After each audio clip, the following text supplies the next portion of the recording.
ಕಡೆಗೂ ನಾನು ಈ ಮನೆ ಶಾಶ್ವತವಾಗಿ ಬಿಟ್ಟು ಹೋಗೋ ಕಾಲ ಹತ್ರ ಬಂದೇ ಬಿಡ್ತು.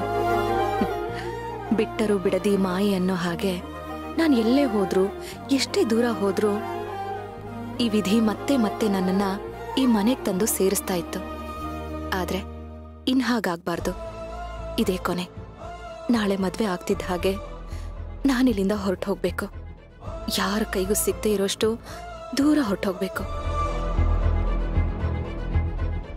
ಅದ್ಕೆ ಅದ್ಕೆ ಅದ್ಕೆ ಅದ್ಕೆ ಅದ್ಕೆ ಅದ್ಕೆ ಅಯ್ಯೋ, ಏನ್ ಭಾವ ಇದು? ಇಷ್ಟು ಎಕ್ಸೈಟೆಡ್ ಆಗಿ ತುಂಬಾ ಖುಷಿಯಾಗಿ ಬರ್ತಾ ಇದ್ದೀರಾ? ಏನ್ ಸಮಾಚಾರ? ಪ್ರಿಯಾ ಹುಷಾರಾದ್ಲಾ? ಹಾಸ್ಪಿಟಲ್ ಇಂದ ಏನಾದ್ರೂ ಫೋನ್ ಬಂದಿತ್ತಾ? ಅದಲ್ಲ ಅದ್ಕೆ, ಇವತ್ತು ನನ್ ಖುಷಿ ಕಾರಣ ಏನು ಅಂತ ನಾನೇ ಹೇಳ್ಬೇಕು. ಅದನ್ನ ನಿಮ್ಮಿಂದಲ್ಲ, ಬೇರೆ ಯಾರಿಂದನೂ ಗೆಸ್ ಮಾಡೋದಕ್ಕೂ ಸಾಧ್ಯ ಇಲ್ಲ. ಹೌದಾ? ಅದೇನಪ್ಪ ಅಂಥದ್ದು? ಯಾರಿಂದನೂ ಗೆಸ್ ಮಾಡಕ್ ಆಗ್ದಿರೋ ಅಂಥದ್ದು? ನಿಜವಾಗ್ಲೂ ನಿಮ್ ಪಾಲಿಗಂತೂ ದೊಡ್ಡ ಸರ್ಪ್ರೈಸ್ ಅದ್ಕೆ. ಅದನ್ನ ನಿಮ್ ಕೈಯಿಂದ ಇಮ್ಯಾಜಿನ್ ಮಾಡ್ಕೊಳ್ಳೋದಕ್ಕೂ ಆಗಲ್ಲ. ಹೌದಾ? ಮತ್ ಹೇಳಿ ಅದೇನು ಅಂತ. ಹೇಳ್ತೀನಿ ಅದ್ಕೆ. ಅದಿರ್ಲಿ, ನೀವೇನು ಬಟ್ಟೆ ಎಲ್ಲ ಪ್ಯಾಕ್ ಮಾಡ್ಕೊಳ್ತಿದ್ದೀರಲ್ಲ, ಎಲ್ಲಿಗೆ ಹೊರಟಿದ್ದೀರಿ? ಇನ್ನೇನ್ 2 ದಿನದಲ್ಲಿ ನಾನು ಇಳ್ಕೊಳ್ಳೋ ಸ್ಟಾಪ್ ಬಂದ್ಬಿಡುತ್ತಲ್ಲ ಭಾವ, ಅದಕ್ಕೆ ಈಗ್ಲಿಂದನೇ ಎಲ್ಲ ಪ್ಯಾಕ್ ಮಾಡಿಡ್ತಾ ಇದ್ದೀನಿ.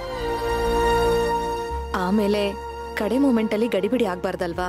ಅದ್ ಮರ್ತೆ ಇದ್ ಮರ್ತೆ ಅಂತ ಹುಡ್ಕೋ ಹಾಗಾಗ್ಬಾರ್ದಲ್ವಾ? ನೀವು ಇಲ್ಲಿಂದ ಹೊರಡೋ ಐಡಿಯಾನ ಟೋಟಲ್ ಆಗಿ ಮರ್ತ್ಬಿಡ್ಬೇಕು.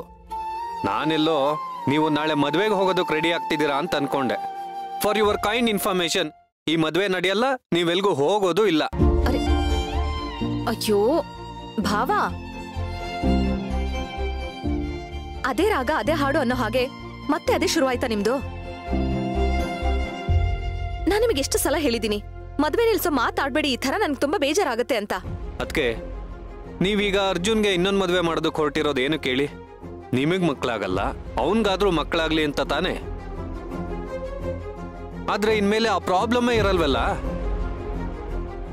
ಯಾಕಂದ್ರೆ ನಿಮ್ಮ ಮಗು ಬದುಕಿದೆ.